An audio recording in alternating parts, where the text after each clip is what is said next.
wakili Nyamuri kapok abiro iro Wasaga. Ayo Wasaga oseikore kanyo gi kaka josuba bende range.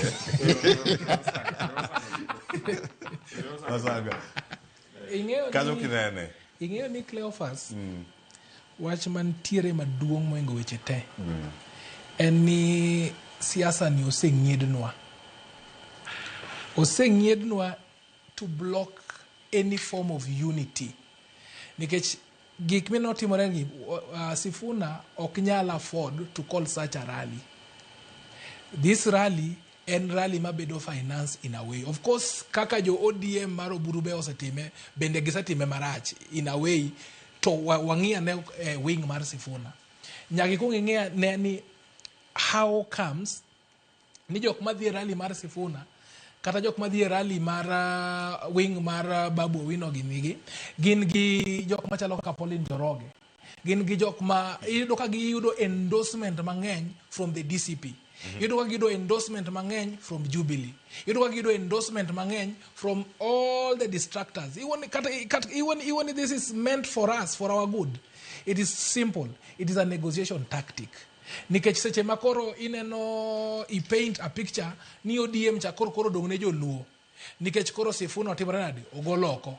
Mano ka idhi e table kod William Ruto kata the president, whichever person, idhi nyisi niya already jo luo emakoro donge ODM ni jo kabile mamoko osetimore nade osewuok kasi bedo ang'owa ibedo weak. Koro this can be a technique even from the president. This can be a technique even from the other political actors. And koro giseke to the media. You look at the manner in which the media is covering those two the two factions. Nyisini Achiel is being used and Achiel is being weakened. And it is to the detriment Marwa. How then do you note this? Nyocha Kithure Kindiki uwuok.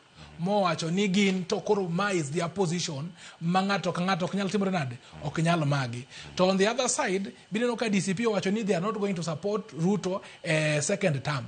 Koro jogi, ere kaka gidwa bedo gi deputy president and a majority of those ma follow gi are in the opposition. Wakili Wasagete mo wacho ni ute fuambo bende koro nindo nyakonchiel. Exactly.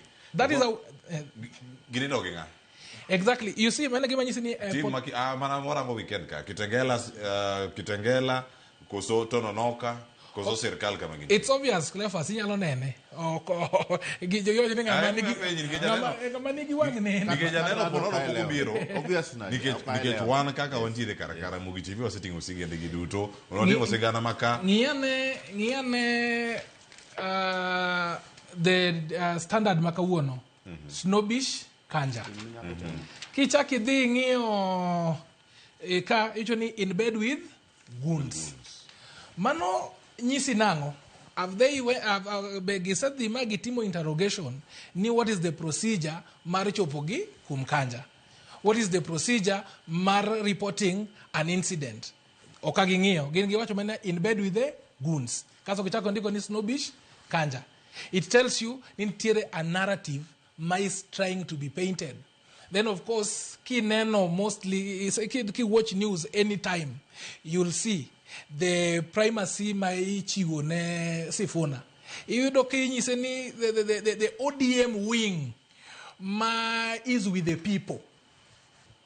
I say we not once, not twice. The ODM wing is with the people. I think the analyze the numbers.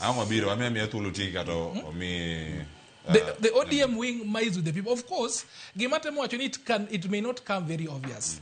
But in political arithmetics, political calculations and political mathematics, nitiere so many actors.